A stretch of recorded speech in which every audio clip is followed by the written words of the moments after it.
to order and to acknowledge that we are standing on the unceded traditional territories of the Comox First Nation. And the first item is adoption of the agenda. Second. All in favor? Carried, thank you. And we have one delegation, John Scott and Company, regarding parking restrictions at 1700 Belmoral. Mr. Scott, you have 10 minutes. Please go ahead. And there may be some questions afterwards.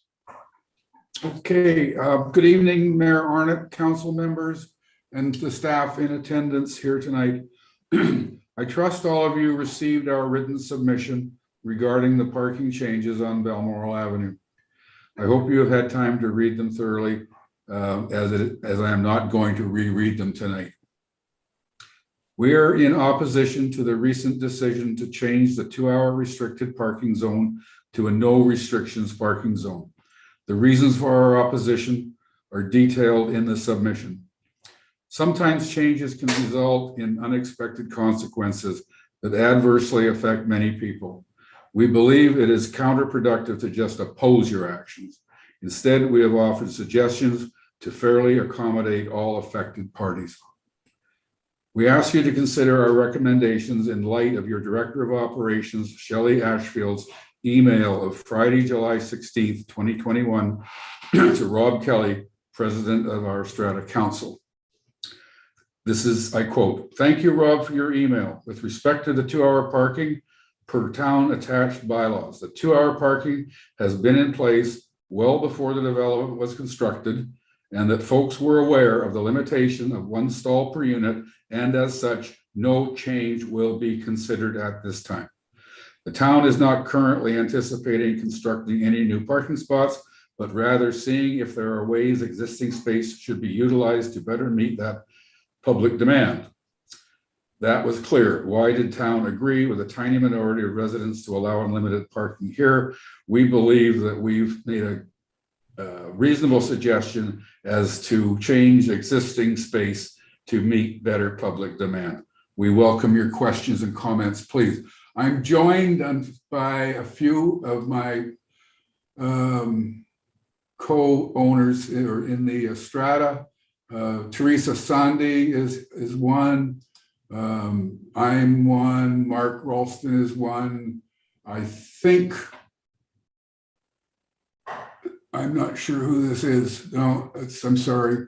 We tried to get everyone together and did our best. Anyways, the point being is we respectfully request you review your decision that you made, I think, in December meeting to change this area of parking. And we also want to thank 3 of your council members for taking the time out to engage with us in person on the street in front of our building.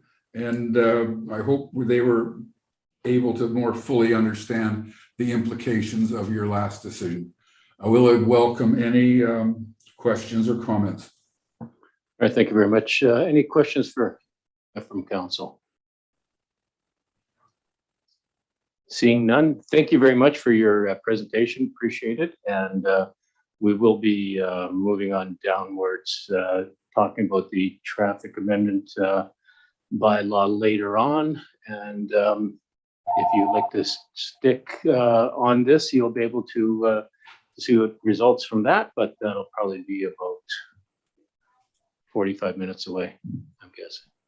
Mr. Mayor? Yes. It's Mark Ralston. You said we had 10 minutes, so I think we got a couple of minutes. I just wanted to thank again being able to do this. The real issue here, as John has outlined, and I thought I would just pipe in as well, is that none of the owners were aware of this change. In this building, there's 45 residents. Many of them are seniors. And we didn't know about this. And it's upsetting to a lot because there's a lot of couriers that come and different delivery services. And that's really an issue, an inconvenience with having those parking areas. I'm not going to go into John's. There are other areas on the street that can be used, but I just wanted to make it known that that really is our concern. That not having any input before, but appreciate being able to do it today. Thank you.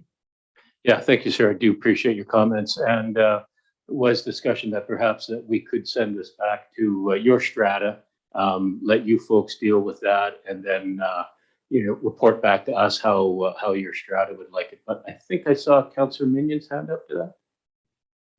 Yeah, thanks, Your Mayor. I was just gonna ask if there was any specific reason the Strata Council had decided not to kind of go into what the Strata Council would want to see as like a voted. I'm gonna butt in on that, please. This issue, our Strata Council made it very clear they were not involved. Strata Council has control over our Strata Corporation and our common property. This is an issue on the street, past the sidewalk. We have no control over it.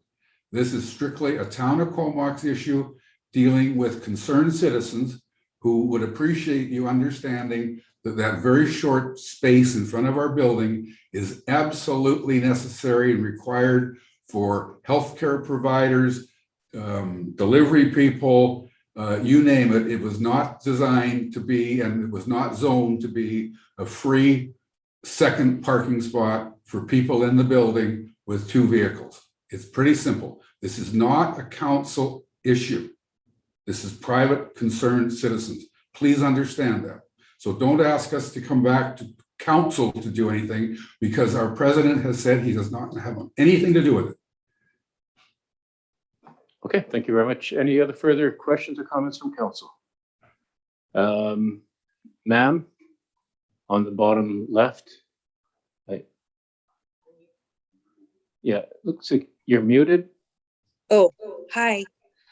I just wanted to propose an idea which is common in most cities and towns, which would be during the day, it's like 9 to 5 or 9 to 6, 1 hour parking, and then the rest of the day can be whatever in front of our building. We're good.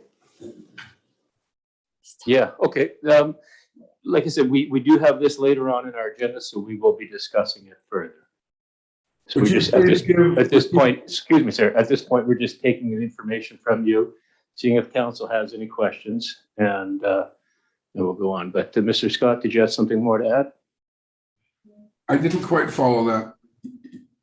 Yeah, we will be addressing this later on in the agenda. Okay, you will be addressing it, but earlier I understood you to say you would be sending this back for consideration by the Strata Council. I said that could be a possibility that we could be Okay, saying. I would respectfully request that you not do that.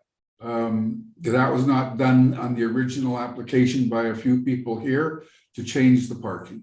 Okay, thank you. So why would you do that now? Thank you very much, sir.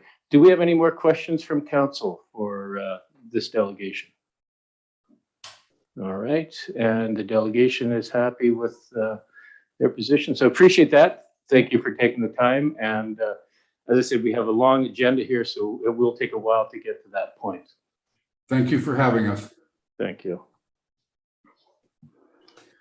All right, so we will move on to the adoption of the regular council meeting minutes from December 15th. Second. Any questions? All in favor? Carried, thank you. And the special council meeting minutes from January 12th for adoption. Second. Questions? All in favor? Carried, thank you. And we move on to the strategic planning committee meeting committee minutes from January 12th for receipt. Second. Questions? All in favor? Carried, thank you. Oh, you do? Yeah, sorry, go ahead. Yeah. I should have a question on, oh, sorry, were we on strategic planning committee minutes? Yeah. Not the plan. Okay, I'll hold off. My apologies. Okay, so that was carried with everyone. Okay, so we're on to the committee recommendations now. So we've had lots of time to be going over this. So we have the capital and special projects budget cost increase implications.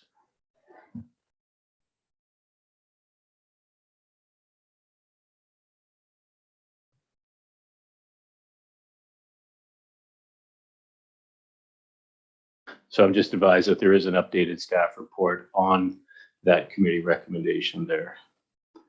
So we have recommendations from the CAO. We have alternatives to the recommendations. So what would council like to do? It won't go away. Councillor Minions and then Bissinger. Yeah, I just wanted to reiterate kind of what we talked about at the prior meeting on the Schedule D with the Marine Service Building, that it's not, if we pass Schedules A through D, and when we're still waiting for that final grant information, we're not passing the building if we pass it at this stage. We can have it in the plan without having the final decision made for that building until we really understand the financials, what the town of Comox would be paying into. That's correct. We will not move forward on construction until a separate report and approval comes from council.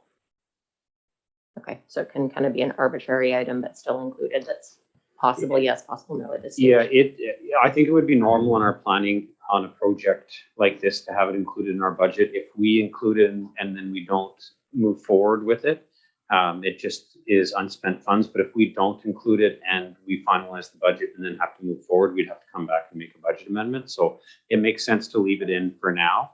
But my commitment to council is that we will be coming back to seek approval before we move forward. And further to that, the CAO and I had a conference call, I think it was beginning of this week or late last week, with our MP, Rachel Blaney, about the proposed $380,000 grant that we're hoping that we'll get for this. That would alleviate that $600,000 that we could be on the hook for. We haven't heard anything back. So, all right, so that so we do have that council approves expenditure of the capital special projects in Schedule A. Do we have a mover, seconder, Second. and for discussion? Councillor Bissinger. Yeah, thank you. I think I don't want to, beat a dead horse, but I'm still concerned about the roundabout project at Rodello. I see we have the 2 roundabouts for design and then implementation 23-24, total over $3 million. And I think that's such a huge piece of infrastructure compared to the overall budget for the town of Comox, and it's a huge burden on taxpayers. I don't want to approve both of these. I think maybe the Glacier View one is probably more warranted than the Rodello one, but $1.5 million can do a lot for the town of Comox in other areas such as affordable housing or adaptation to climate change or anything else, basically. So I just have a hard time with that. Glacier, I see the need for it, but the Rodello one, it seems like, we said we'd get like a engineering report to refresh sort of the studies, but when it used to be a hospital there, I could see it. But now that we're talking about the Providence, I don't see the need for it anymore, that we would need a roundabout on Military Row at Ryan Road, like for the bases. There's way more people coming out of there than in this area. So I would like to remove that item out of the budget for implementation 23-24. I would still like to see some funds go to it just to have an actual study done, a more recent one that has been done after the hospital closed and moved locations, because the last report we had was up to 2017 when the hospital actually closed. So I find it still irrelevant to today's numbers. Okay, thank you. Do we have any, Councillor Grant? Just wondering if you could tell us what the yearly implication of taking that out of the plan would be. I noticed we got the sidewalk one, it's about 26,000 a year, or 20,000 a year. Can I assume it's about 30,000 a year? If we took 1.5 out, because that's 930. So just let me pull it up. What page is that listed on in the agenda? Well, I don't have that actual one on there. I've got the new projects list on page. Okay, There's no page on I've found it here. page So 2 of the thing. the roundabout constructed at 1.5, projected is to be constructed at $1.5 million. So then you just have to subtract that out from the cost of the current intersection, because this is an expansion of service. Shelley, you can correct me if I'm making up numbers wrong here. But let's say $1.5 million, a regular intersection, Shelley, costs, I don't know, $500,000. And I got Clive here. He's got his hand up and wants to speak to this as well. So that would put us in over 25 years, about 40,000, but the ongoing maintenance costs of the intersection can be, or of the roundabout can be lower than the lighted intersection, especially if we're looking at doing replacement, but it'll be around $40,000 less that we need to be saving for per year. That is my completely unscientific estimate for you now. That I reserve the right to come back and tell you that's wrong in the future. I can update you that we have got we have the draft of the updated report on whether or not on the viability or the need for a roundabout in that area. I should be getting that out to council sometime next week or the week after, so you should have your hands on that very soon. The report does indicate a continued need for, I shouldn't say a need, but a continued rationale for a traffic circle there, but you'll have the opportunity to look at it, see what is there, and ultimately it's a service level decision for council to make, not a decision that's made just off of an engineering report. And to the Director of Finance, Clyde, or You, Shelley, you're here. You can hear me. We have funding sources, the 90% from DCC roads. Just wanted to confirm. So this money is money that we've already received from development cost charges in our roads. 90% of this project is coming from the road DCCs and the balance from a reserve. Very small balance. We're under 80,000 in the reserves. But to Councillor Grant's question, the ongoing increase in cost, because we'll have to replace it and repair it and all those things, is about 40,000 per year on a 25-year life cycle. But it doesn't have a 1.5 impact on the budget. Like you can't take that money and put it somewhere else, I guess is what I'm trying to get at here too, right? No. Another DCC. Right, another DCC project you could, yes, but not just a random project. Okay. okay, next, do we have any other further questions or comments on number 1? This is reference to Schedule A. Okay, seeing none, all in favor of number 1, Schedule A? And opposed? We have 2 opposed, carried. Number 2, that council approves expenditure of the capital and special projects in Schedule B of this report and their inclusion in the 22 to 26 draft financial plan. Second. For discussion. Seeing none, Page 23 of the agenda.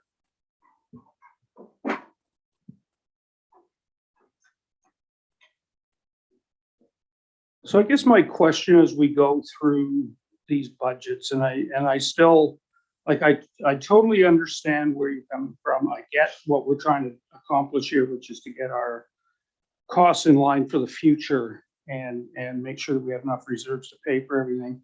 But do we ever look at the revenue side? Like, it seems to me that we have a lot of light industrial thing going on that's been, that project in particular isn't, but that whole area has been ongoing for 11 years. And just like, if we got some of these projects through the system quicker, does that help to mitigate some of the problem that we have? I know that, when we put single family residential in, it doesn't necessarily help the tax burden, but when we get some of these bigger multifamily projects, it certainly does. I think that light industrial could easily, or not easily, but it would certainly help with the burden of what we're trying to deal with here.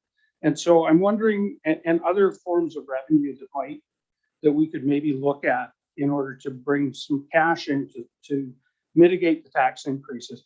I look at Vancouver, they're doing 6.39% and forecasting 9 to 10% for the next God knows how long. And they're just now beginning to realize the position that we're starting to get into, which is the taxes are going to get too high. And there's got to be something, something has to give. There has to be some other way to do this. Otherwise, we're going to run the danger of taxing people right out of their homes. So I wonder if we ever look at the revenue side. CAO or Clive? Yeah, it's something that I think it's a new way that council and administration are trying to look at development within the community on the lens of what's the net revenue that's going to come back to the town. We had a long conversation in one of the last strategic planning meetings around exactly that in Northeast Woods. The fact that we can be looking at this, we should be looking at this in the sense of how much infrastructure are we adding and how much density do we need in that area to pay for the infrastructure that's going to be there. There's no doubt that high density projects add a net,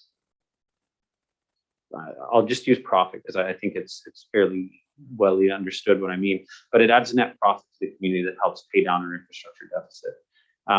We are running into issues, especially regarding the basin, restricting the amount of pipe that can go into those areas. So some potential very high density areas that would have greatly added towards our infrastructure deficit likely can't be constructed. So we need to look at that density over in Northeast Comox. So council gave us that direction and we're doing that. To your question, does bringing more units online within the community increase the revenue? Yes, it does. And I think we're seeing that this year where we have, Clive, about 150,000 in non-market growth added to the rolls this year. That's almost a 2%. It's almost the same as a 2% tax increase. And I think we're expecting something similar in that range next year as well. One thing that we don't have a really good idea on is a projection even into next year with all that much certainty and beyond that we don't. It's one of the projects that I want to have done this year is to get that forecast so we can see what our non-market growth is going to be and start to estimate what that is compared to what our infrastructure growth is going to be. So to your question, yes, it's something we need to look at. Yes, the revenue is going to help offset some of this, but we're just starting to get into looking at kind of running our municipality with that lens. So it'll take a little bit of time before I can give accurate answers to those questions. Okay, thank you. And I noticed on the news the other night, Vancouver had a study done to find out how much senior government download is costing them in Vancouver. And their staff came up with a report that recommended about $248 million a year in Vancouver on senior government downloads to Vancouver, which is about 15% of their budget. So, I don't think we have the ability to do such a study at the size of our community. But, that's something that I've long thought we do wrong as communities, is we allow them to dump these things on us and then we just take them on. And, there's a growing concern through a lot of communities now where they're actually getting together with multiple communities and going to the province and say, stop it. Enough is enough, right? If you look at Abbotsford, where they downloaded dikes and levees onto them probably 20 years ago, well, the damage that comes when nothing happens is $400 million just for that one project. And there's 21 dams and levees across the Lower Mainland. So that's an example of what senior government's been doing over the years. And, it's now starting to catch up with us where we're entering into these areas that we don't have any expertise in. And it's just costing us more than we can possibly fathom. So, that's another area, I guess it's, that's a big area to look at. But I think we got to really start digging down on that kind of stuff and finding out what we can just say, no, we're not doing that anymore. Yeah, no, and that has been discussed before. But for right now, we're looking at Schedule B. So do we?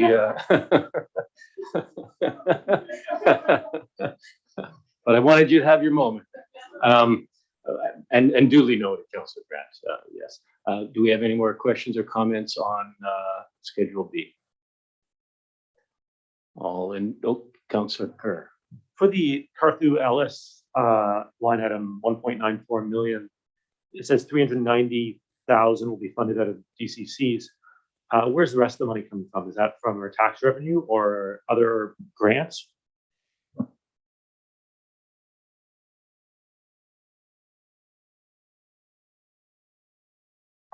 That would be the sewer fund, so not part of general taxation. The sewer fund is self-funded from user fees and that parcel tax, and it has a significant reserve, about $5 million in that reserve for the infrastructure.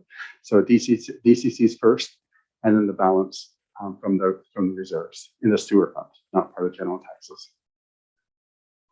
Thanks. Any other questions, comments? Seeing none, all in favor of Schedule B? All right, that's carried. Number 3 that we have the council approves expenditure for Schedule C for the 22 to 26 draft financial plan. Mover, seconder? Second. Move in second, and for discussion. Seeing nothing, all in favor? Go ahead. I'll do it.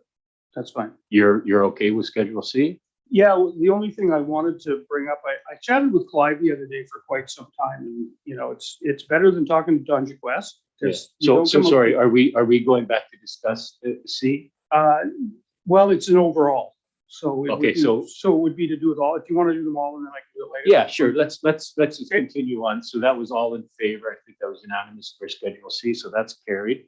And number 4, the council approves expenditure for capital special projects for Schedule D for the 22 to 26 draft financial plan. Do you have a mover?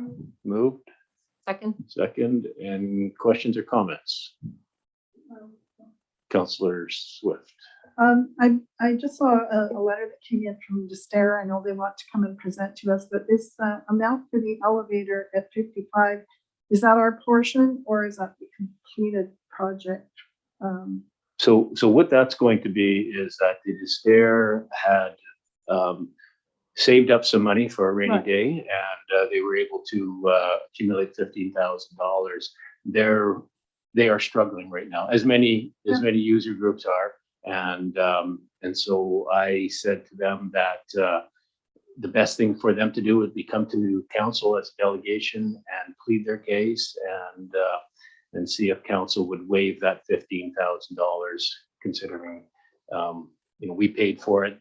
This was some of the money they were able to save for it, but they can really use it elsewhere. So Yep, but my question is this 55, is that the total cost? Yes, That's it's the the total total, cost. it's the total So if cost. they were to put in their portion, it would be 40,000, correct? correct.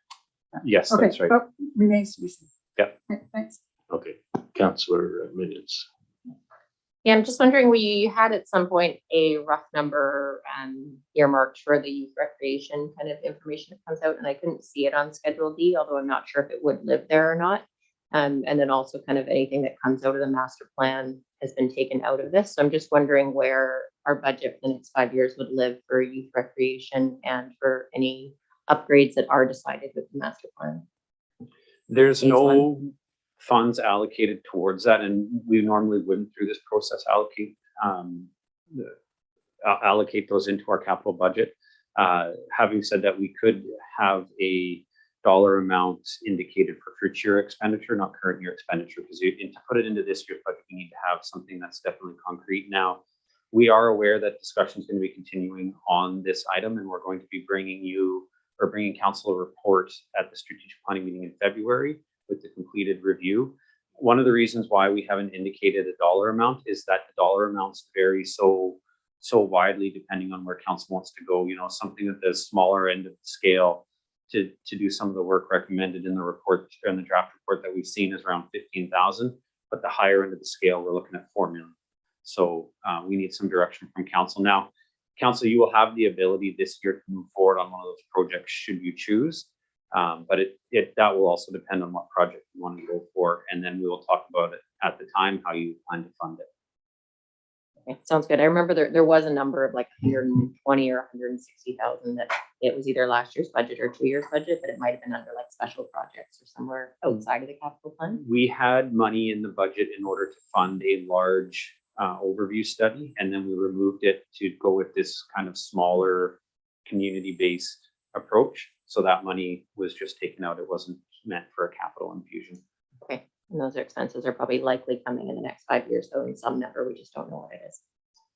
To add recreation infrastructure, you mean? Yeah, like we'll be implementing something with youth and something in the master plan, so that'll kind of be just on top of this. It'll be on top of this, yeah, but the decision on what to implement will be with council. Yeah. Thank you. Okay, thanks, Councillor Kerr. Just a question to the CAO. At the bottom of Schedule D, there are 4 playground replacements or upgrades. Just wondering how those were prioritized. I recently was speaking with someone about the Mackenzie Park, and it's that definitely needs a bit of an upgrade. So is there any thought behind which one comes first? Is that based on a staff analysis? And then also with the resurfacing, I think we talked briefly at our last meeting about it, but could that be delayed a year and then have one of the other parks redone and then kind of just switching those out?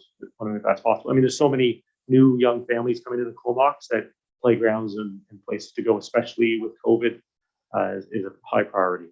Mm.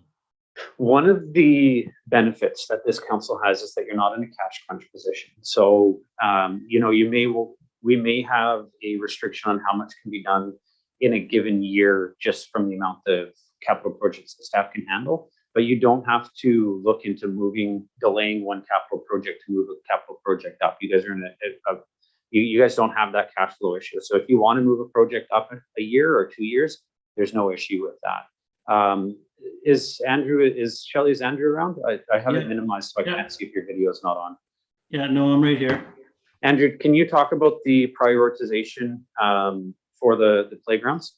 Yeah, so for the playgrounds, we do monthly inspections just as part of CSA requirements. So then we take all that information, look at the playgrounds that we have in play, and look at what the actual usage is of the different playgrounds, the structure type, and then look at the elements and like how each structure is being impacted by the elements. So we looked at Kai Bay because it's quite an older structure. It's pounded by the elements out there, and it's extremely popular summertime, like for months on end. We were looking at Mackenzie, and so we put that one next because we do know there's some things and updating that needs to be happening there, but we just look at the usage that from our perspective, from what we see, and we can maintain that one with different parts. As far as the surfacing for Marina Park, we have to do that, I'm going to say, because it keeps falling apart. I spoke with our previous superintendent, and it wasn't only a 2-year warranty.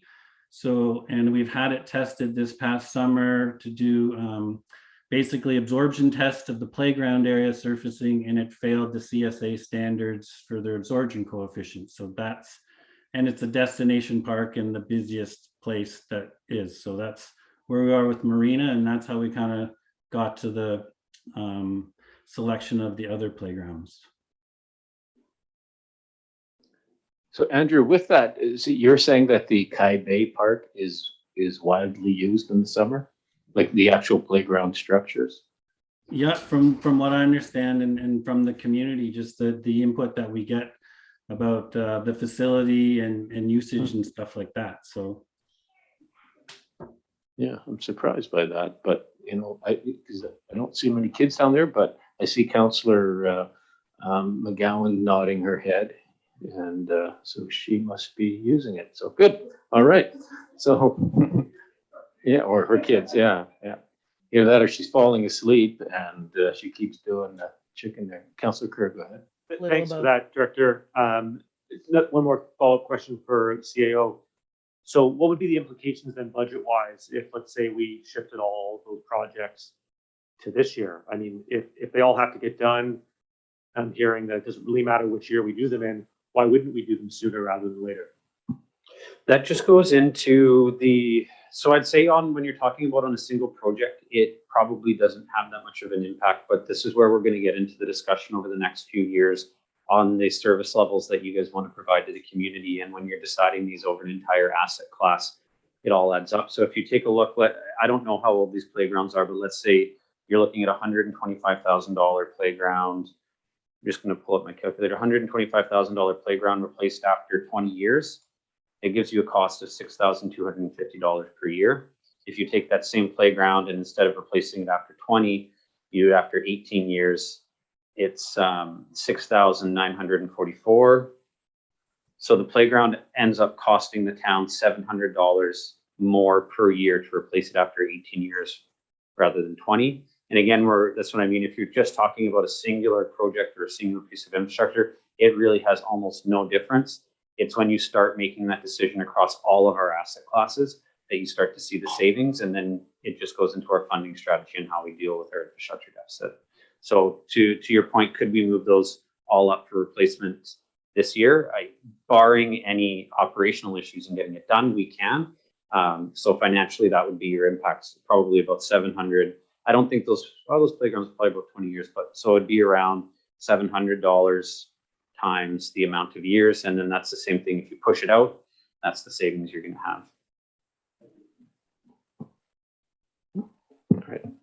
So with that, and I don't have that pulled up because if I pull it up, then I'm going to lose my spot here. So I'm asking the playground that we have here in Marina Park, the older playground.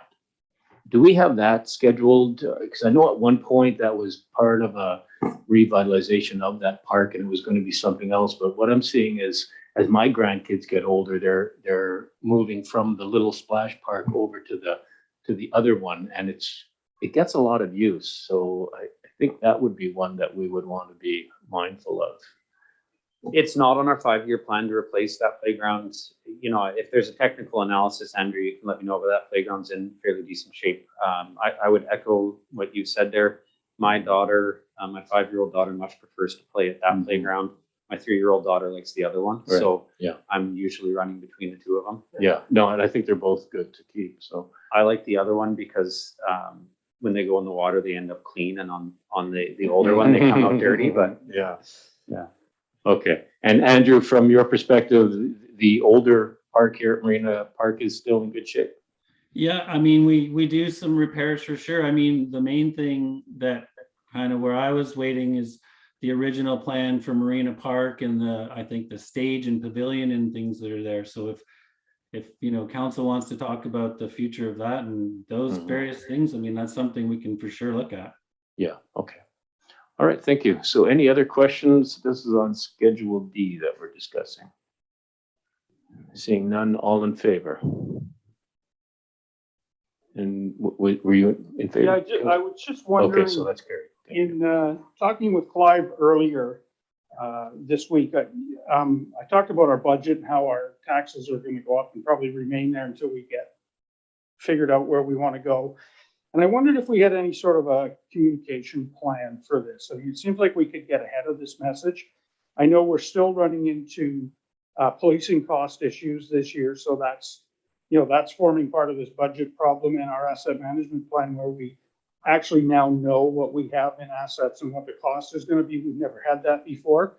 And it just seems to me like instead of sending our taxes out and everybody opening up and going, oh my God, we could be getting ahead of this and saying, hey, here's the issues, here's why. And just letting people know that, there's a bit of a crunch coming in to be prepared for it. We got our brand new communications guy here, right? We can test So it. I say that CIO, every meeting, I think. thoughts on that, CIO? Yeah, community outreach and community buy-in is going to be a really important part of what we do here and explaining this story. So we are going to be doing a lot of communication. We're going to have to, and this is going to go beyond just sending out a letter trying to explain to people what's happening. It's holding open houses. It's having infrastructure weeks, showing people what the actual cost of a road is, what the actual, council asked the question, what's the cost of a bike lane per year, right? So we need to be engaging the public and helping them understand that, and we will be rolling out communications plans, and we are reaching out to other communities that have gone through this. I'm going to be meeting with some of the senior staff out of Oak Bay to talk about their experience going through this. What are their learned experiences? So we are quite cognizant of the fact that community buy-in is going to be required for this, and we're going to have to launch a process to get as much of that buy-in as we can. Councilor Minions. Yeah, I think in past years, the diagram that shows where the taxes are going between Town of Comox and Regional has been really good for Town of Comox communication. So continuing that, and it seems like people really pay attention to their property tax bills. So I think that's one of the best opportunities for that education, whether you do an FAQ about what our mill rate is versus surrounding communities, and just really get out there that we've done quite well. And then, then you kind of continue on about infrastructure. But it seems like the best timing point to educate and communicate is right around that tax time, if not before, as Ken was saying. But, we get a lot of things in the mail that people aren't looking at, but they look whatever's in that envelope. So it's a good time to do it, I think. Good, thank you. So we'll put that behind us for this year, and we'll go on to the consent agenda. So we have 9 items, so mover and seconder of the consent agenda. Second. All right, anybody like to pull anything out? Councillor Swift and then Minions. Thank you. I'd like to pull out number 5. Number 5. Okay, mover and a seconder. All right, and for discussion. Thank you. We've had an unusual this winter with all the snow that's happened, and I think our road crews have done a great job plowing, but in many circumstances, people are getting blocked into their driveways. And I'm not suggesting that we can go along and clear other driveways, but what I'm curious about is I think other communities have programs where they have volunteers or that kind of thing that people can register and so on. So what I'm suggesting is I'd like us to explore that, because I think there are circumstances where people really are getting blocked in and they just cannot, they're either disabled or they're not able to move that snow, especially our West Coast snow that's really heavy. So if we could kind of explore some options for people to improve that situation, I think that would go a long way to helping people. Thanks. And Councillor Kerr has a great idea. So Councillor Kerr, go ahead. Well, I just wanted to say absolutely to Councillor Swift, I support your sentiments 100%. Learning about what's happening in other communities.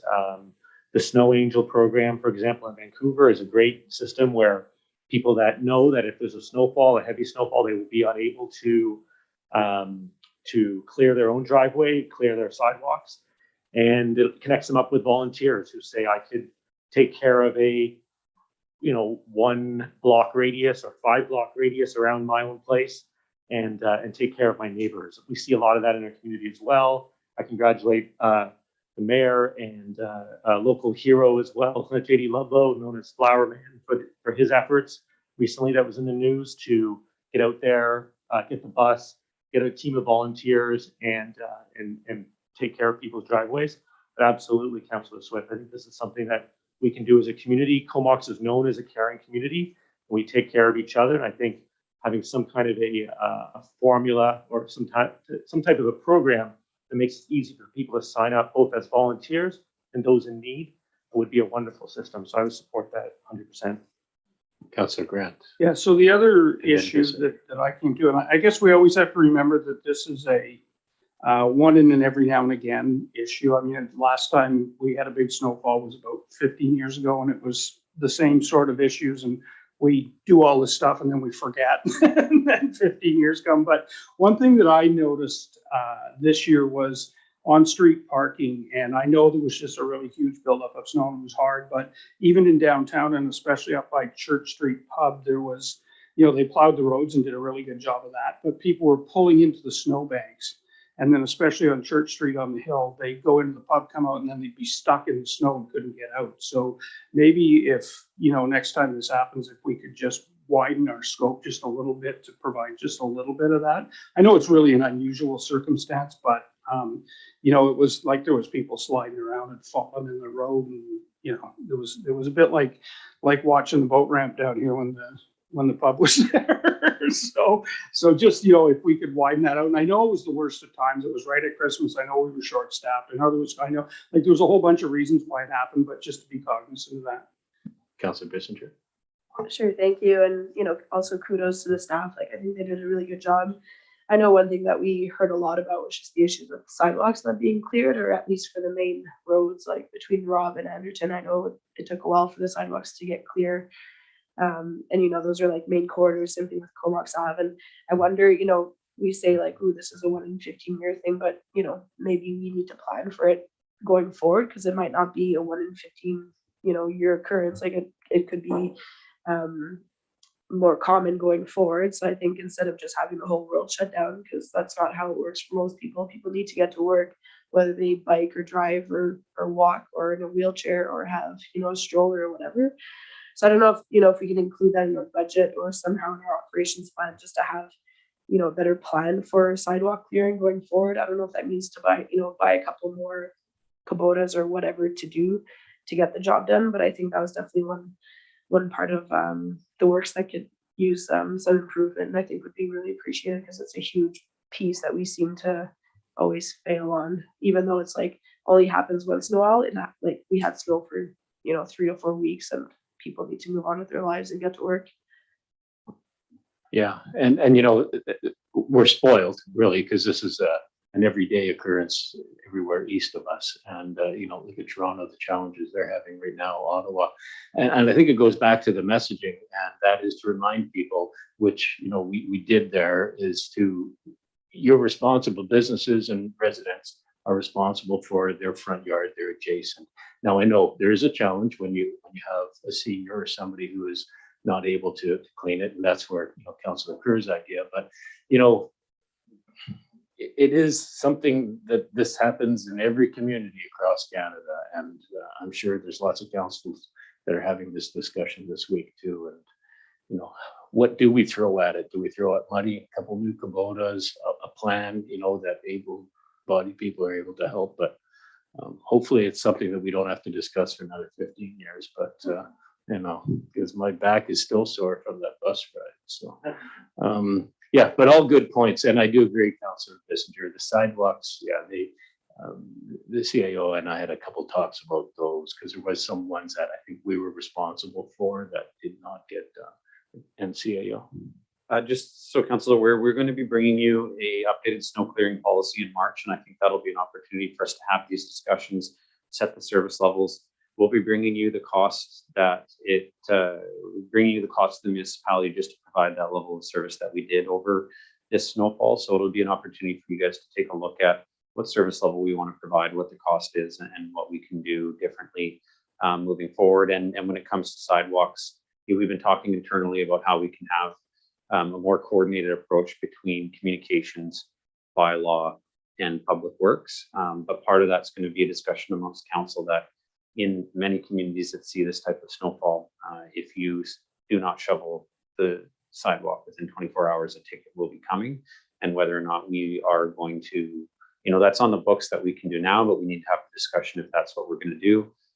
So that'll be coming to you in March, and we can have kind of a wholesome discussion on this. Great, thanks. And Councillor Kern. Would it be possible to, as part of that March report or discussion, have an exploration of a snow angels or similar other program? What the cost implications would be for that if it was housed within the town? I'll see what we can get ready for the March meeting. I can't promise that I'll have it for you then, but it can be an outcome of that meeting as well, where council says, please go back and develop this or give us an idea of what development of this program would be. Okay, thanks for that. And any other further discussion on that? Thank you, Councillor Swift, for that. And Councillor Minions, you had one to pull out? Yeah, I was just going to pull out number 2, which is the Comox Strathcona Waste Management, looking for town feedback on a new bylaw for ticketing and adjudication, which I think we had kind of a similar thing in town.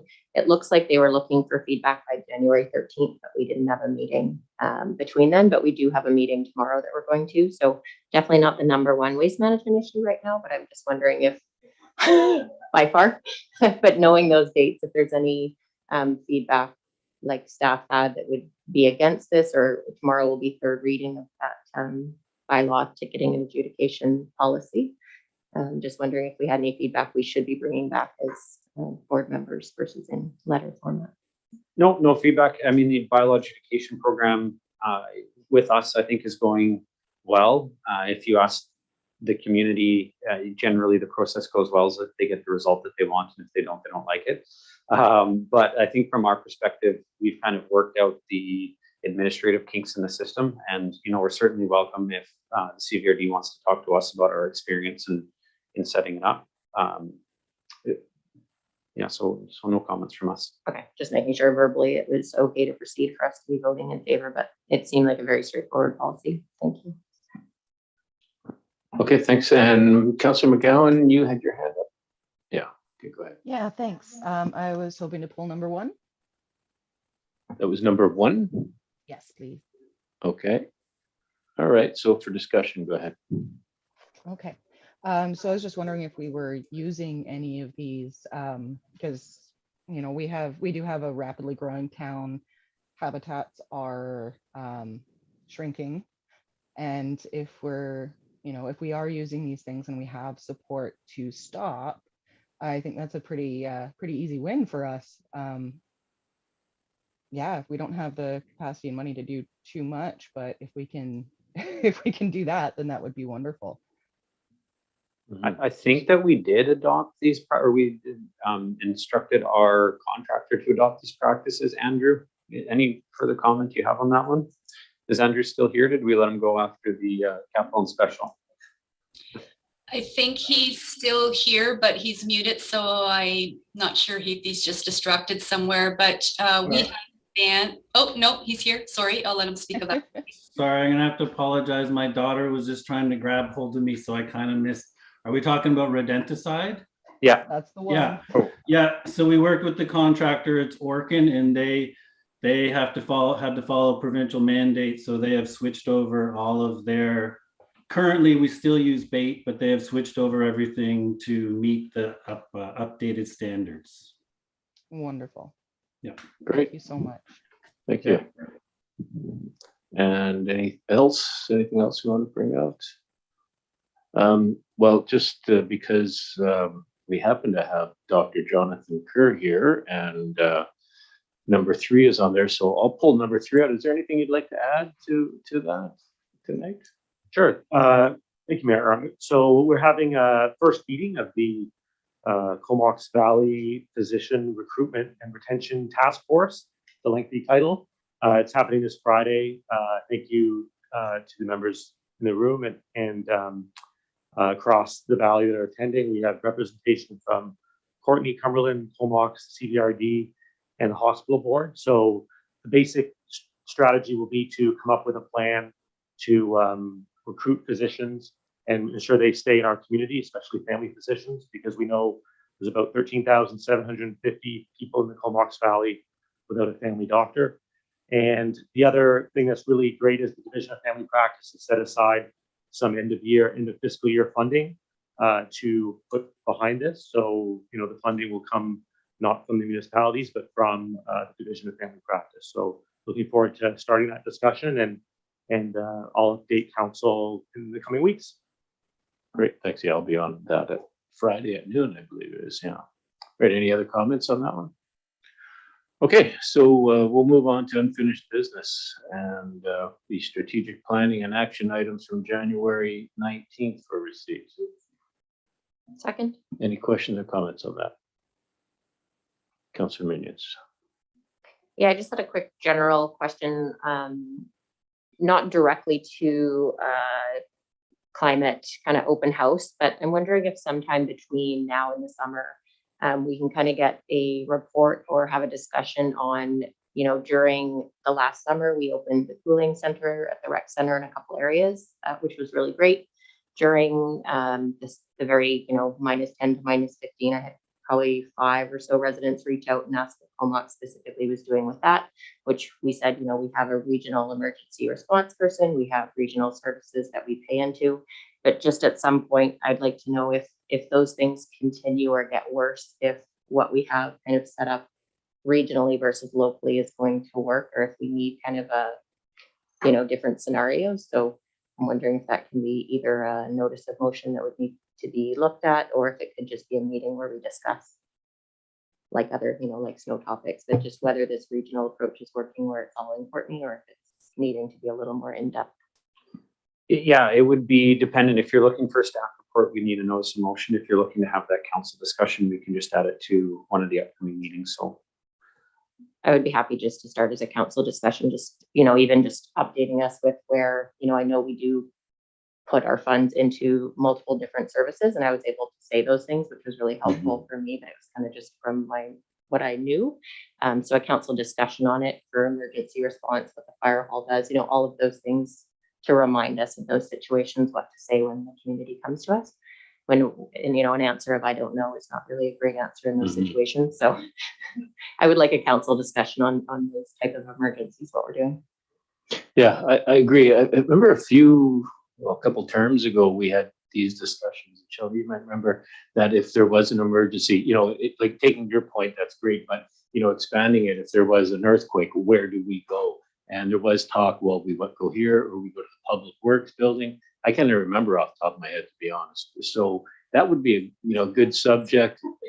This is not a tsunami area, but yeah, maybe that's something that we can delve into there. CAO is talk about some emergency preparedness stuff as a whole. where do we go? And what do we do? Good, thank you. Okay. How did we get there? Yeah, how we all hop on Alex's electric bike, as long as it's been charged up the night before. Okay, so that was moved to second. So any other further questions? Comments? All in favor? Carried. Thank you. So we'll move down to council remuneration. There's three parts. Council remuneration bylaw 1996 be given first reading. Any questions or comments? Councillor Bissinger. Sure, thanks. I think I had made that in a previous meeting comment, but I definitely agree with the mayoral salary being twice what the councillors make or more. I think that's a fair number, and I would vote in favor of that one, but against the increase for the councillors. Okay, thanks. Councillor Millions.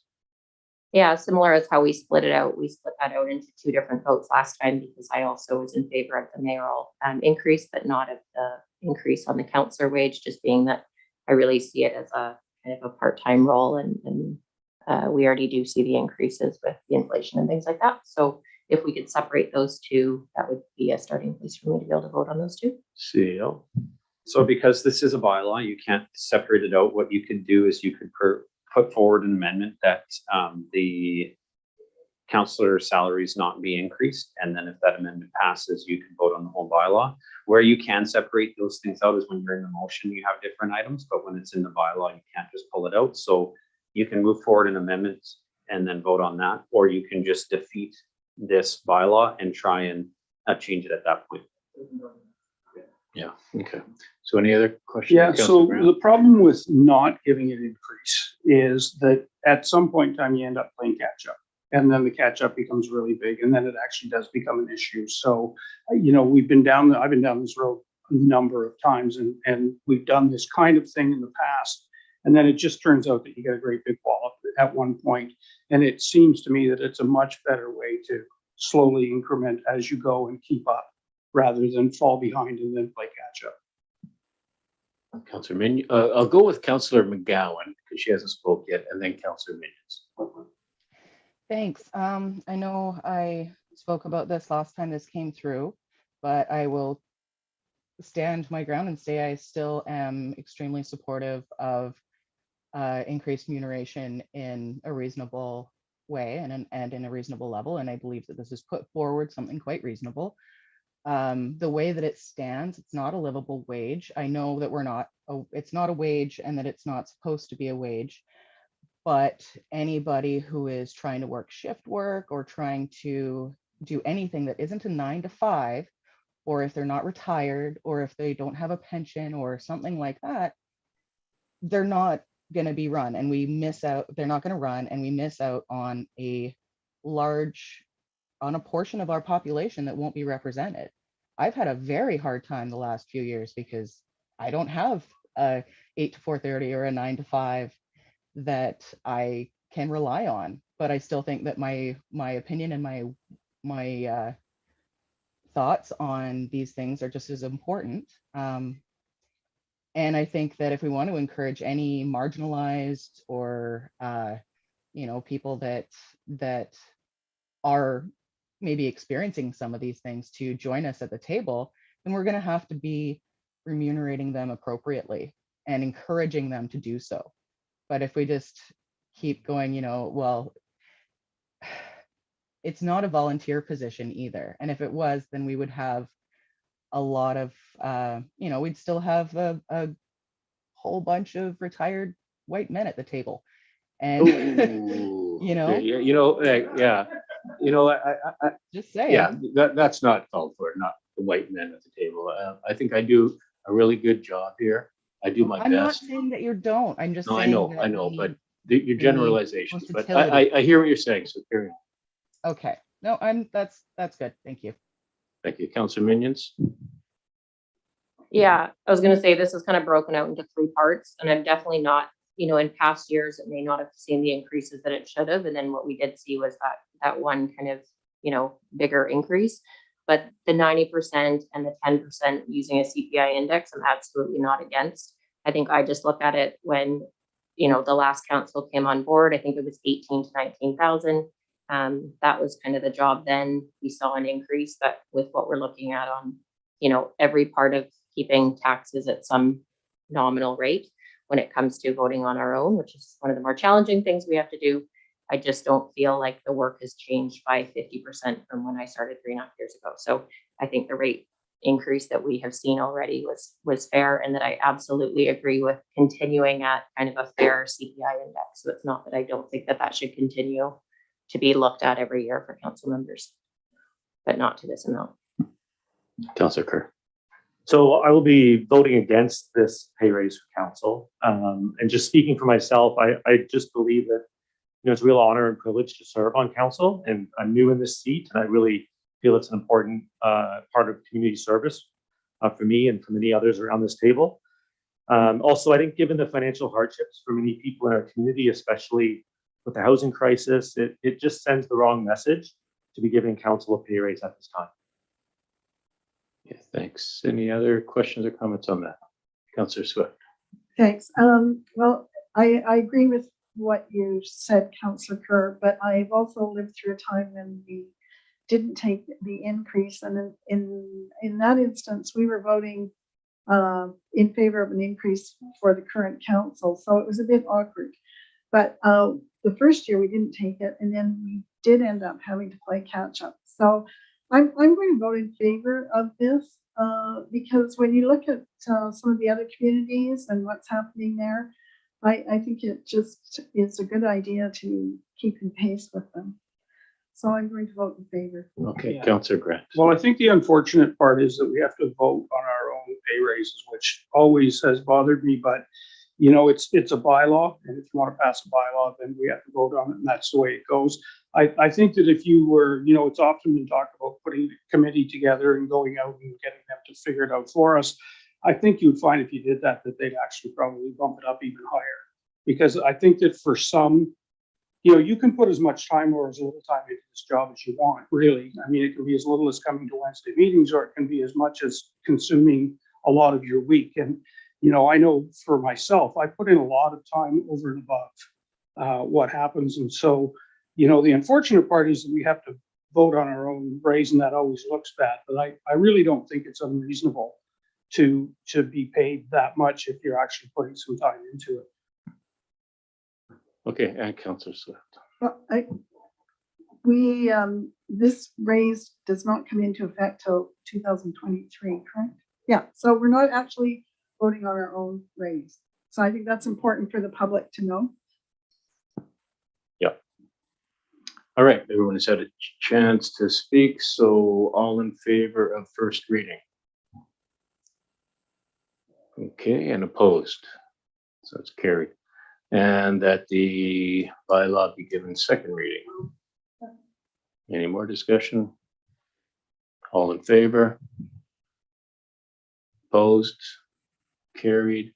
And for third reading? All in favor? Opposed? Carried. Thank you. And just again, Councillor Swift is right that this is the next council that we are approving this for.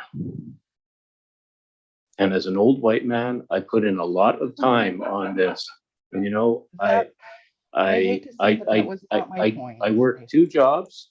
I do this. I put in a lot of time just because of my gender and my historic background doesn't need to be part of this discussion. So Mayor, thank you with very all much due for that. respect- So we're going to move on to number C. Okay, thanks. Wow. And thanks this for is Keely Donaldson and Jean Sarrazin seeking financial assistance.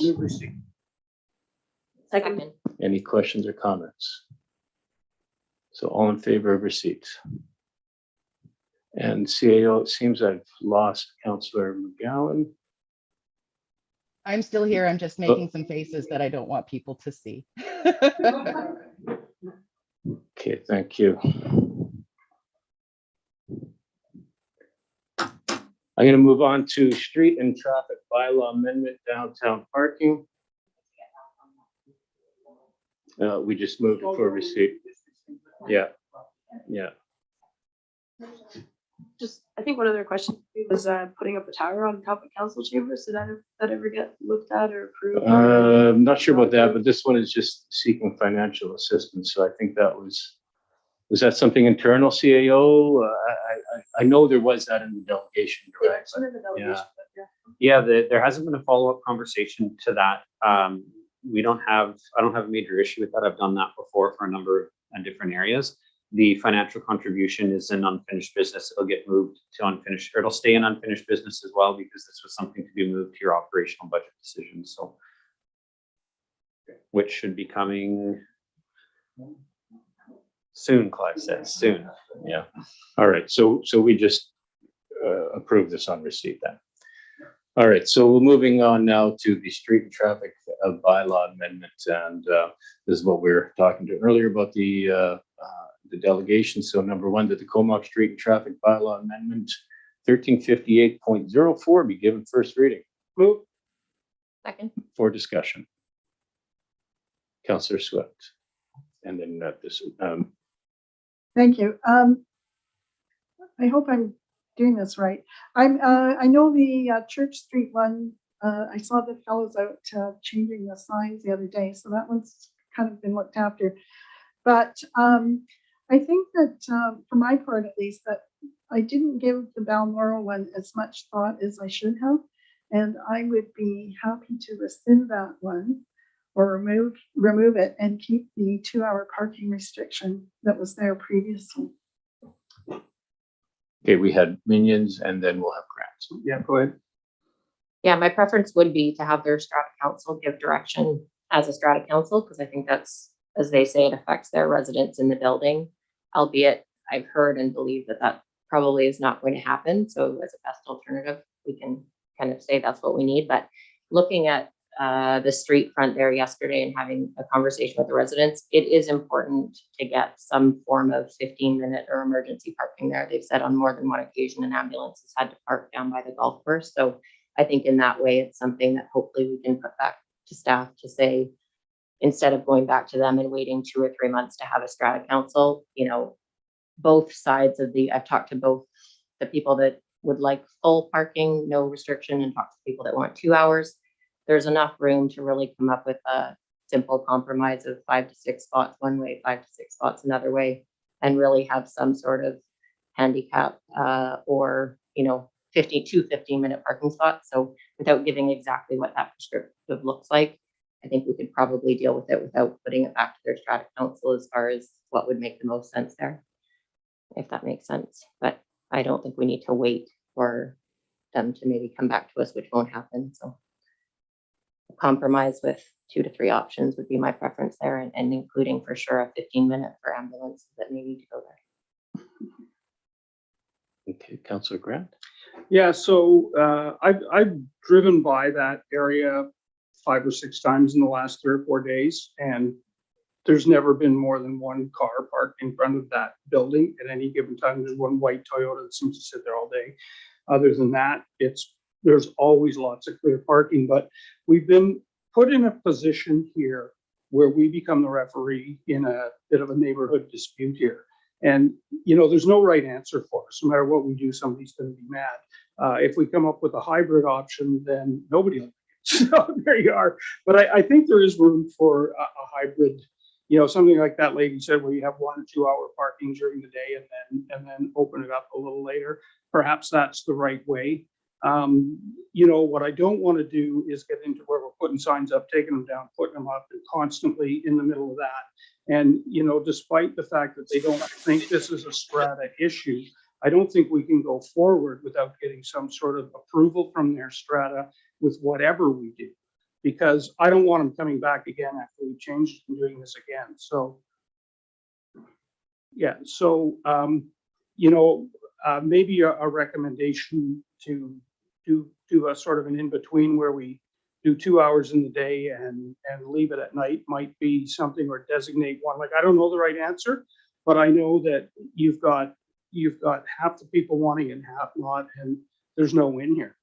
So, you know, if they've got some suggestions on what we could do to make that better, that might be good. You know, we just become the referee in a dispute here if we're not careful. Okay, thanks. And ma'am, I'm sorry, the delegation has had their opportunity to speak, so there is no further opportunity for the delegation to speak. This is council's opportunity to discuss this. I'm sorry. Councillor McGowan, you have your hand up. Go ahead. Yeah, thank you. From what I gathered, the Strata doesn't want anything to do with this parking. They don't want to get in the middle because it's off their property. They deal with the underground parking, and being that it's not on their property and it has nothing to do with them. In changing it in the first place, yeah, we got involved in something that we probably should have just left the way it was, and there were unintended consequences. So if our chief engineer is backing the original way that it was, we probably should have listened to that. And I am a-okay with reversing the parking issue to put it back to the way it was. It sounds like there are a majority of people who are having an issue. And I also noticed very much that there is no spot to deliver anything, or for ambulance parking, or for disabled visitors that are trying to get out there. So just a thought there. Councillor Kerr. Thanks. This is an interesting issue because it kind of talks about a bit of broader topics. I just want to thank John and Diane for meeting with Councillor Minions McGowan and I yesterday to walk the area. And I also think it's great when citizens care about an issue, show up and actually propose a creative solution, which they have. And I think it's a good solution that they have proposed. The missing piece in this for me is I don't understand what the 45 households in that building as a group feel about what the solution should be. Is it only the members that are attending tonight and we're part of the delegation that agree with that creative solution, that middle of the road option, or is it everyone? Or are there some people really opposed to it? And one of the criticisms of the last decision was that broader input wasn't sought. And so I think that is a necessary next step for me to be able to make an informed decision. What do the 45 households in that building believe should happen there? Perhaps it should also extend to business across the street, the strata next door. I mean, it's not just that one strata that street belongs to. So, it doesn't have to be a strata issue. It could be a concerned citizen that walks around, knocks on doors, takes a bit of a poll, and then provides us with that information. So I think that might be a next step forward. Very good point. So we do have the recommendations, and we have the alternatives to the recommendation. That was sending it to the Strata Council. So I'm not sure if that has much support, but is it something that we would send it to that as well as maybe that other strata that's kind of kitty corner to there? Stevenson Place? Maybe they would have input. Is that what you're saying too? Yeah. Councillor Swift. Well, I think we could be opening up a dangerous precedent if we start to canvass the stratas for their opinion, because the streets, in a broad sense, belong to the entire community. So I think, the residents that purchased units in that building knew what the parking situation was. And I'm not suggesting we have to go back to, or we have to keep it with the 2-hour parking. I think a hybrid would be really great, but I would be really hesitant to include the stratas. I know some years ago, a strata came to us and they wanted us to reserve parking for them on the streets. So, I think that we need to look at the broader picture of parking as a whole in the downtown area and what is most suitable for that kind of density in that location. And I think our staff is pretty well equipped to figure it out for us. Councillor Minions. Yeah, I agree. Just kind of listening to everyone, and Councillor Swift, I think that at this point, if we sent it back to staff to come up with, again, like a 50-50 hybrid or what really is best for the community in that area, I don't think going back and bringing this back to council 2 or 3 times will really solve that problem. So just, you know, I think I've talked to maybe 7 residents about it on each side, and you hear the same story. There's about 5 second cars that park out front. There's about 5 parking spots that would need all day. So either a hybrid in between and back to staff to figure that out, or I don't personally see anything wrong with a 9 to 5 or 9 to 6 where it's 2 hours so that people need to move their vehicles, either of those. But I think our staff can work on that without having to have a pole through 2 condo buildings personally.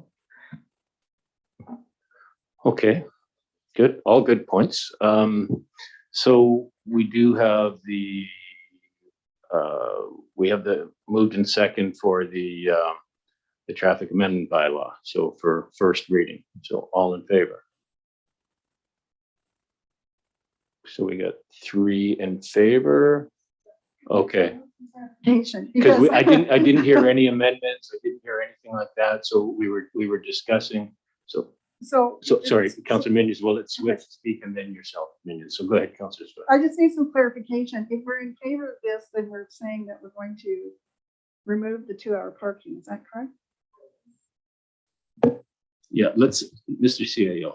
Yeah, so part of the recommendation that we have here is to remove the map from the policy so that we don't have to come and amend this every single time. So these 3 bylaws are outside of the discussion of what's going to happen on this parking. So I would say you can move forward, adopt this bylaw. It's going to do the changes that are listed in the report. And then after you've dealt with those 3 motions, it sounds like council would, it sounds like council is moving towards agreement on a motion that would direct staff to reconsider the parking in the area, given what's been heard at an attempt for a compromise. And it sounds like that you guys just want us to go in and implement that compromise rather than bring it back to council. So if you pass these 3 motions, I can create a motion for you to give that direction, and you can provide that if that's what you wish to do.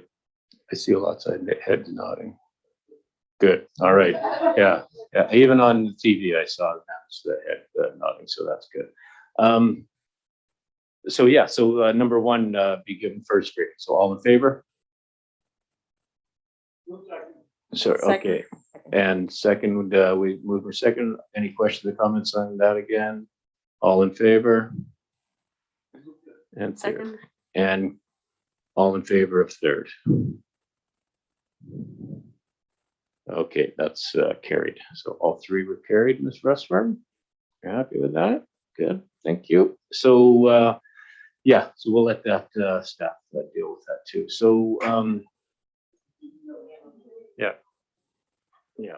So we'll move on now to new business. We have oh, sorry. Yeah. All right. I would suggest that council provide direction to administration to review parking at 1700 Belmoral, given community feedback, both for and against the non-restrictive parking change, and that administration be directed to implement a compromise parking solution. Yeah, hybrid to 1700 Belmoral, or a hybrid parking solution to 1700 Belmoral, and implement that change. That's moved. Second. And any questions, comments on that one? All in favor? Carried. Thank you. Yeah. All right. And thanks to the folks there who stuck around with the delegation to hear it out. Appreciate it. All right, so we'll carry on now. New business. So we have the Rcmp Appreciation Day. Second. Any questions on that? This is for the proclamation for February the 1st. So no questions or comments. All in favor? Anybody opposed? Nobody opposed. That's carried. Thank you. And then we have the festival producer agreement for the 2022 Nautical Days Festival.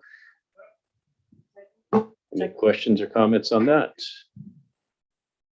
Let's just keep our fingers crossed and that it happens this year. So all in favor? And that's carried. Thank you. And down to 2 on that the that it retained 25,000 grant provided by Nautical Day Society be reallocated to the 2022 Nautical Days Festival. Any questions on that? Councillor Minions. I'm just wondering if the budget is the total budget for this year 20,000 or 25,000? Sorry, I was fiddling with the technology. Can you ask that again? It looks like I thought the budget had said for this year it's 20,000 and we're just allocating last year's 25,000. So it's not a big deal, but I'm just wondering if the budget there is. Shelley, are you able to answer that? So there's two parts to it. The $20,000 is a provision to the Nautical Days coordinator to administer the Nautical Days, and the 25 is the grant to actually implement and run. Okay, thank you for the clarification. Great, thank you. So, all in favor? And I'm missing Councillor McGowan again. Good. Okay, there we are. Yeah, so that's unanimous and it carried. Thank you. Employees as firefighter policy. So that council adopts the employees policy CCO 071. Second. Good. Discussions, comments? All in favor? Oh, Councillor Grant, sorry, I just saw your I like. just wanted to make sure the board was good with this policy. Is he here? I don't think he's here. He's there. Imagine it was done with his Yeah. input, but yeah. Okay, then I'm good with it. He's here now. Right. Okay, and then Councillor Minions? Yeah, thank you. Once this policy is in place, would a senior manager have to approve the person who's in that department to be able to do that, just based on kind of work being able to be, left on a emergency basis? Because I think it's a great plan, but good to have the senior manager of that department just kind of also be a part of that approval. Yeah, it's going to the direct supervisor on an individual event basis, simply because finding the director of the department is probably not easy to do all the time. But the director of the department could provide direction to the supervisor to say, this person can't attend, or yes, this person can attend, depending on what's happening. So. Okay. So did we say all in favor? No, all in favor. All right, that's carried. Thank you. Oh, Gord, were you wanting to say something with that, or? I think that's just a little the mouse hand there, Maureen, if that's what you're looking at. Yeah, that confused me at the beginning too. Sorry, I can answer any questions, but I don't need to speak on it. Okay, thank you very much. Okay, so we'll move on to the Marina Food Vendor Policy CCL 072 for adoption. Moved. Second. For discussion. Councillor Swift. Thank you. I'm not sure where the page is, but under the agreement, it notes that there's to be no sale of alcohol and tobacco products. And I believe we should also include cannabis products in that. Or, okay, we might include cannabis products in that. I think that was probably the intention, but. Yeah. Thank you. Good point. We'll make sure to make that adjustment as well. Okay, thanks. And Councillor Bissinger. Sure, thank you. I know the food trucks are awesome. Everyone loves them, but I think there's always an issue around like garbage, compost, recycling, refundables, whatnot. Would it make sense to sort of increase the pad fees and then have, sorted garbage dumpsters or whatever available down there? Or could we build another like concrete pad and have proper disposal, or have it included in their fees? Or I'm not sure how to manage it, but it seems like we need to address it, because right now it's just been each vendor provides their own bins, but then it's like you end up just throwing everything at once, which kind of is unfortunate when we're moving towards like organics pickup and recycling. We're trying to encourage, all this sorting of waste, but then it ends up in the same containers. I know people always feel bad or seem to complain about it, or it ends up on the ground. Yeah, I noticed that last year. It was a big problem with garbage, pizza boxes laying around, and just attracts the birds and that. So, has there any been thought to the garbage issue, CAO, that this is? We hadn't. We haven't had discussion around those. So we haven't had discussion around the type of bins where you're going to have the 3 different types of deposits. So that's not something that we've talked about. The actual garbage issue down there is something that we talked about at length It's part of the business plan that needs to be submitted, how they're going to deal with their waste. We only had one provider last year that had to come through an RFP process that actually had to take a really good look on how they were going to deal with that waste. We're hoping that through highlighting this as part of the RFP process, that we're going to get better solutions. But to council's point, if you want to take that out of the hands of the businesses down there and instead have us provide those three those three different types, we can do that.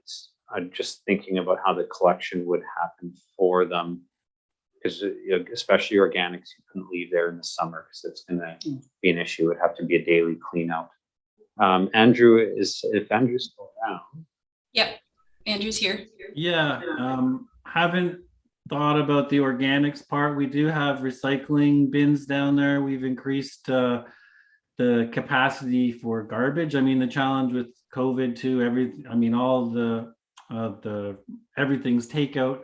I mean, like Jordan said, we will be looking at ways to kind of evaluate those things as far as any kind of garbage reduction. But as far as picking it up, we have the service with Mterra down there that really just does garbage for the 2 marina bins.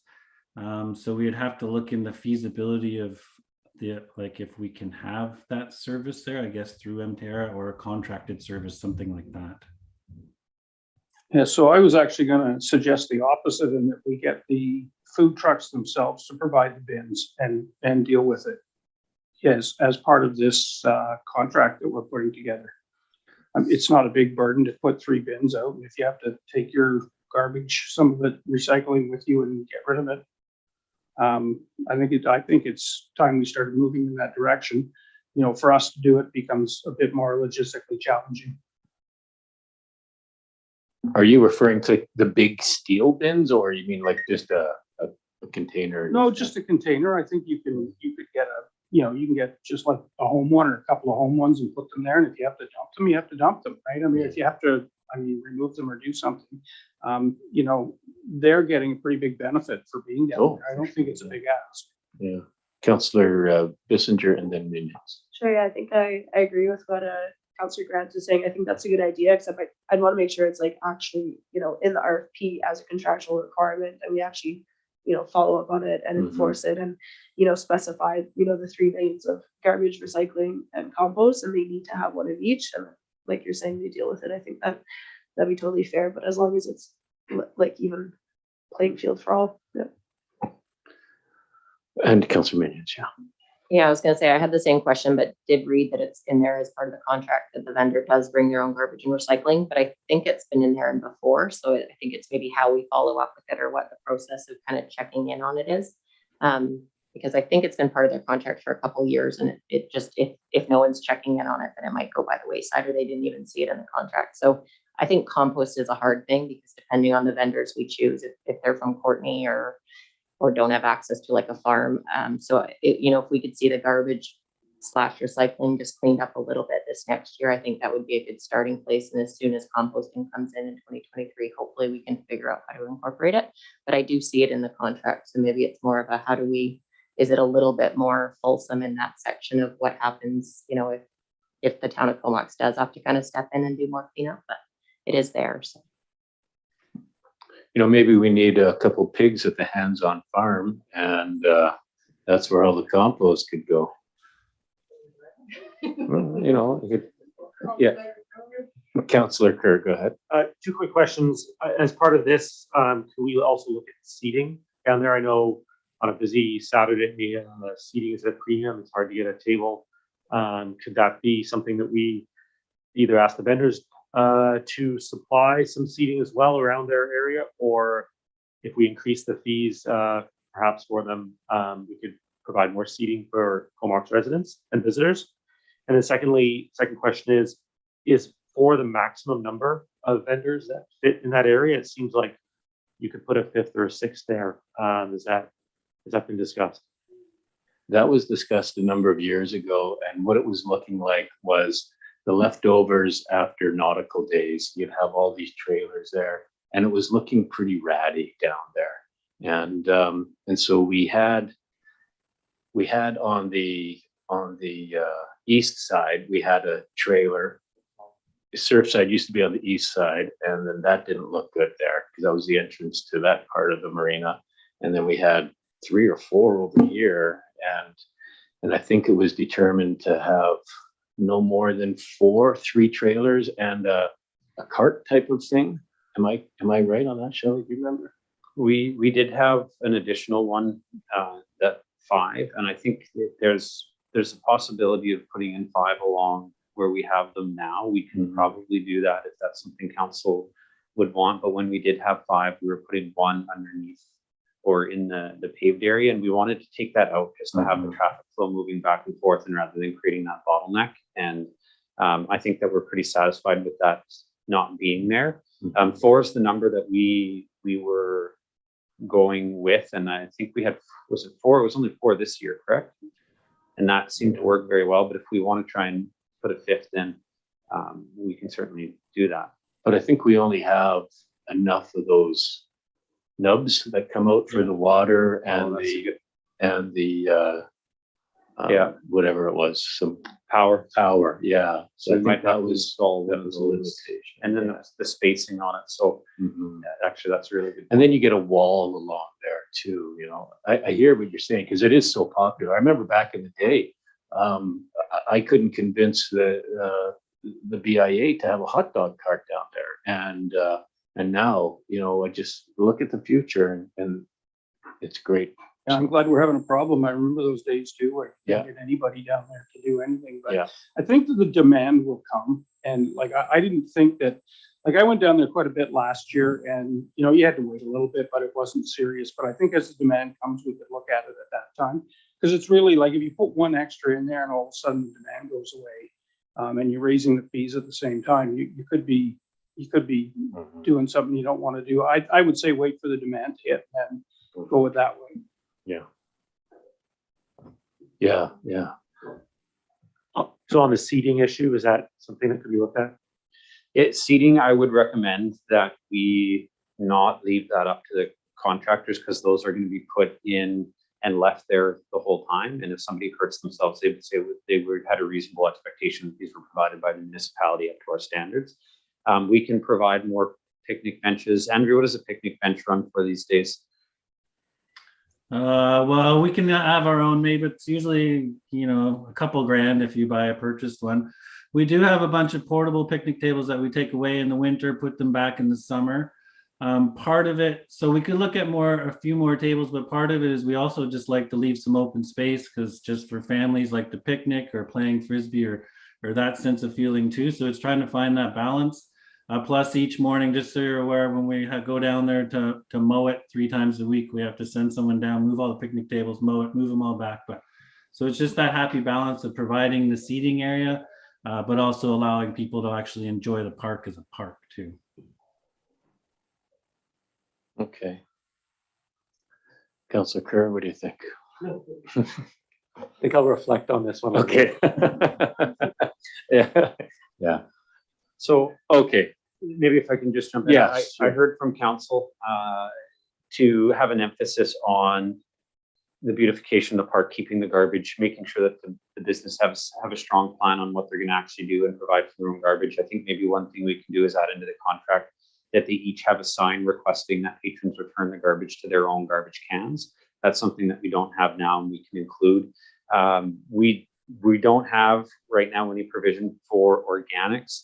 I would need to think about, I think we need to have a conversation about where the collected organics would be deposited at the end. Where is it?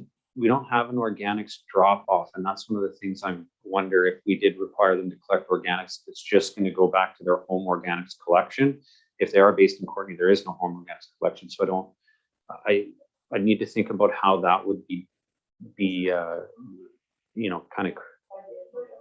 So can we just focus on the recycle and the actual garbage? Yeah. That would be a big step in the right direction to begin with. Yeah, so that one we can do, and I would say I don't need council direction. I hear what you say. We can make a change to the contract with the organics one. If we do want to go down that path, maybe ask us to look into it a little bit on how it could be managed. Councillor Minions? Yeah, it sounds like the direction's been taken, so probably not needed, but even if there was some area where they had to just quickly give a detail about what like somewhat of their zero waste plan was, or if, you know, we might select a vendor, two vendors who are equal based on, they've at least put a little bit of thought into what they would be doing. So, you know, you're not going to change the scales or weighting right now, but just understanding how they plan on dealing with it might actually help us decide if one's going to create 3 times the waste that another one is and they're equal, maybe we go with the lesser waste. Continued on the same track. Okay, great, thank you. So any other further discussion on that? Seeing none, all in favor of CCL 072? Any opposed? And Councillor McGowan, you were in favor? You're okay, so that's carried, thank you. All right, so under correspondence, we have the Sid Williams request for a 2022 grant. Second. Okay, so moved in second for discussion. Councillor Minions. Yeah, I was looking at that kind of increase and some of the rationale around it. And I know arts and culture have been kind of hit the hardest. And I was there last night for the first time in a really long time. And just kind of dividing out per household what we look at. You know, we pay about $5 roughly per household. And I think it's reasonable for us to kind of keep up to what Courtney is paying in with the difference in population, just looking at the numbers. So my first thought was, you know, that's another $5,000 in the budget for the next couple of years, but it's quite reasonable when you look at what we would be paying as Comox residents and being how hard they've been hit over COVID, and definitely be in support. Great, thank you. Any other questions or comments on that? Councillor Kerr. So I was also at Sid Williams recently and enjoyed the show. I'm a big supporter of arts and culture. My question with this is, you know, so Sid Williams does service the broader Comox Valley. It's not that far away. Lots of Comox residents go there, so I'm comfortable supporting them. But if we just look as the town of Comox, would that money, let's say we took that money out and spent it on theater in the park or other local Comox-based theater, arts and culture productions, would that be more appreciated by our residents? And maybe it's not an either or. Maybe we find a place in the budget to support more local art in the park, theater in the park opportunities, and also support the Sid Williams. But I just thought we'd take a second to maybe chat about that as a council. Is there a way that we could support this, but also support what we do here locally in town? Councillor Minions. I was going to say the event that Councillor Grant organized in the summer was kind of a great example. It was kind of a pop-up and it was very local and it was pretty well attended. We were, some of them like 50 to 100 people. So I don't know when our next strategic planning session is. That's probably the next council, but kind of taking a serious look at arts and culture, I think would kind of belong then, which might put it out a little bit.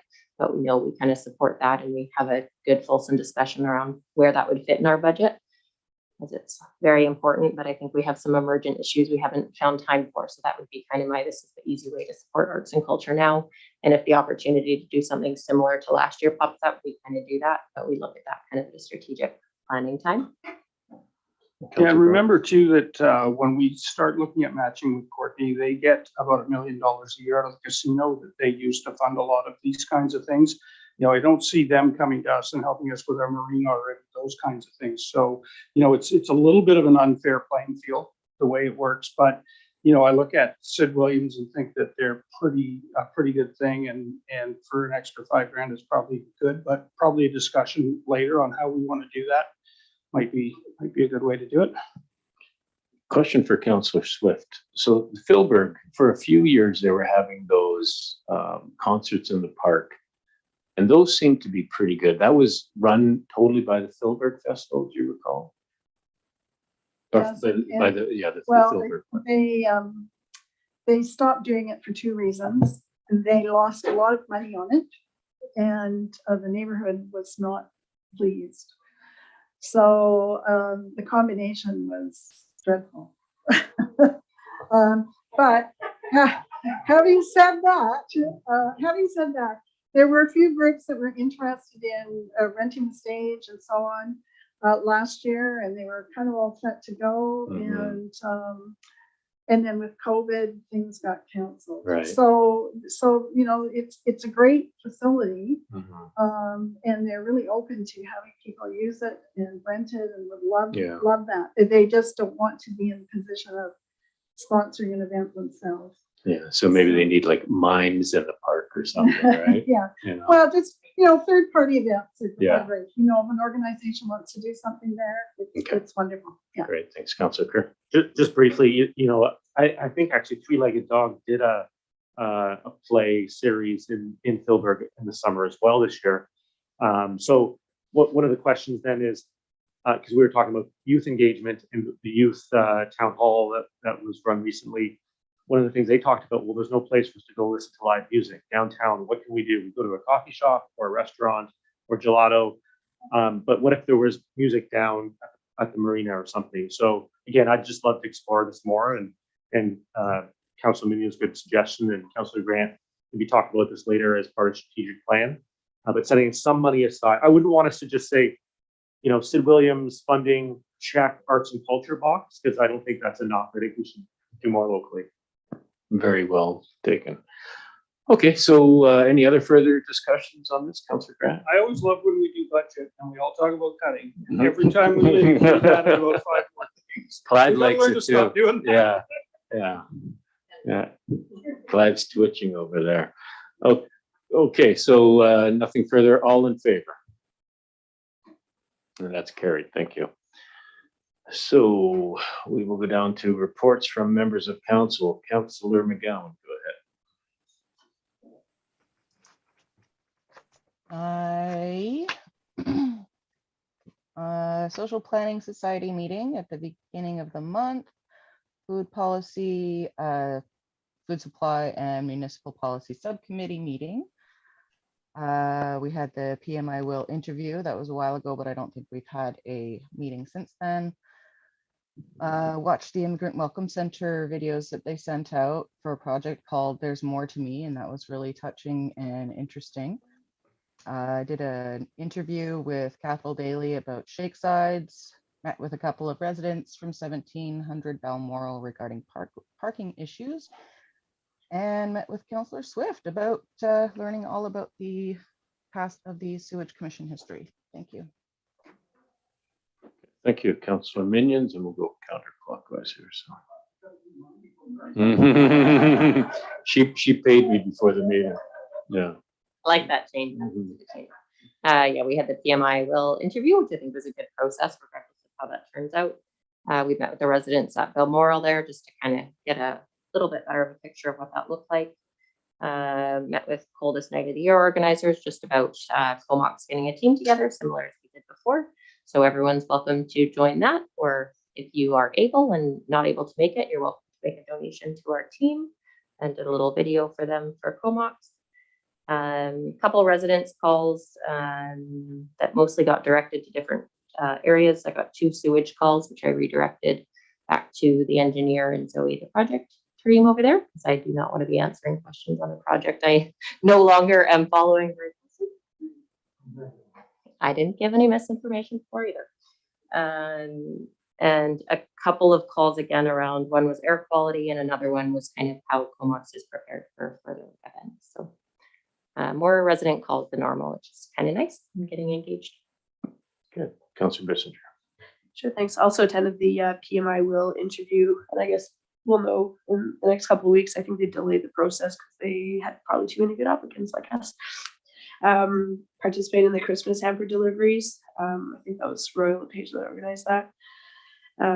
Met with, chatted with Dave about some nautical days planning items. So looking at garbage separation and some volunteering groups that could help us out with that.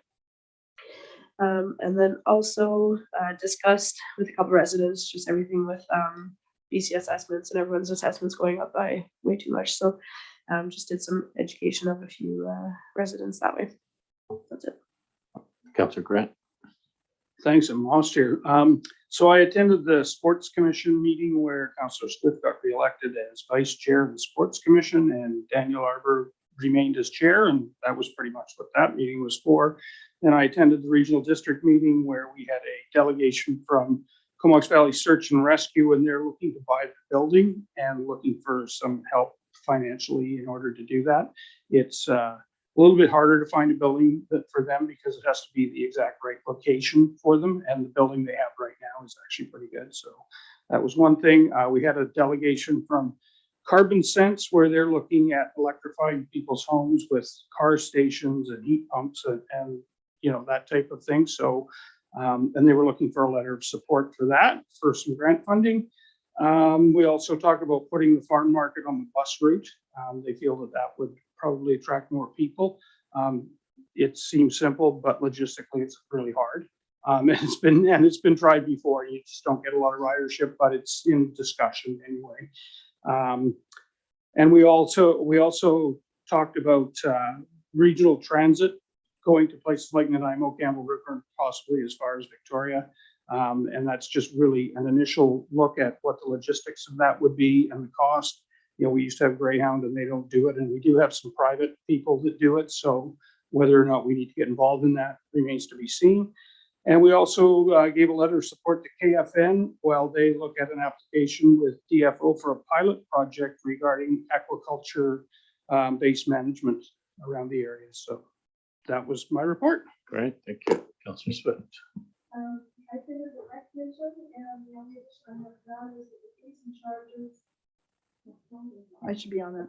Fees and charges are going up by an increase of 3%, but they're still really quite low. And then I attended the CBRD board meeting. In addition to what Councillor Grant has said, we considered the Comox Youth Climate Council Green New Deal, and the CBRD did a fairly significant report and discovered they're already working on about 50% of the recommendations, which was interesting. And the issue was to write a letter to the provincial and federal government to encourage further actions at their levels. And other than that, that's my report. Great, thanks. And Councillor Kerr. So I also attended the Comox Valley Social Planning Society meeting, and there was a beautiful tribute to an amazing community volunteer who passed away suddenly, Elizabeth Shannon, who went by the name of Bunny. So I'm really sad to hear about her passing, and many in the community are as well. I attended a climate caucus meeting, and it's interesting, they're lobbying the federal government on 3 key areas: mobility, which includes active transportation, public transportation, and overall electrification. Number 2, building retrofits. And then 3, which I think pertains to our council, a general funding stream, which would allow small rural communities and regional districts to have flexible and easy funding to address climate change. So hopefully something comes of that. The federal government will provide more funding for these issues. I spoke with Keely Donaldson from Compass Radio and to learn more about their radio station and plans for upcoming community events. Sounds really exciting. It's a great addition to the community.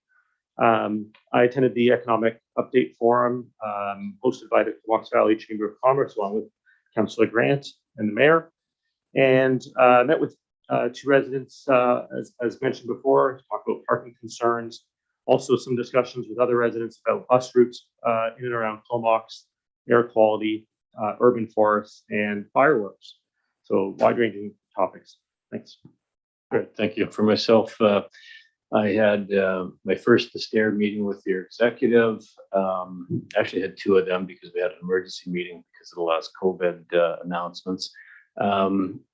Met some public members regarding some development proposals. Again, the economic forecasting breakfast. Had a VIHA Zoom regarding COVID, teleconference with our member of parliament, Rachel Blaney, and the CAO, where we were talking about the quick deadline for this grant that we're looking at for $380,000 that will complement the Marine Services building. And we're hopeful that she can help us with that, as well as some issues that we're having with building heights. Met with a Legion member who has some great ideas about moving the cenotaph, and so I've kind of put that on to him because he needs to take that to his members and his executive for approval, and then he's got some ideas that would come from that. BIA monthly meeting I had last night. And just before this, there was a health call, a provincial health call with Adrian Dix, Bonnie Henry, and just kind of reiterated what they were speaking to yesterday regarding the COVID and what is happening in the different areas on the island, and talked about we're in the middle of this wave, so hopefully, we're nearing the end of this. So that's all I have. And we have one member of public. So do we have any public questions? None. Thank you very much, sir. And I don't see anything further. So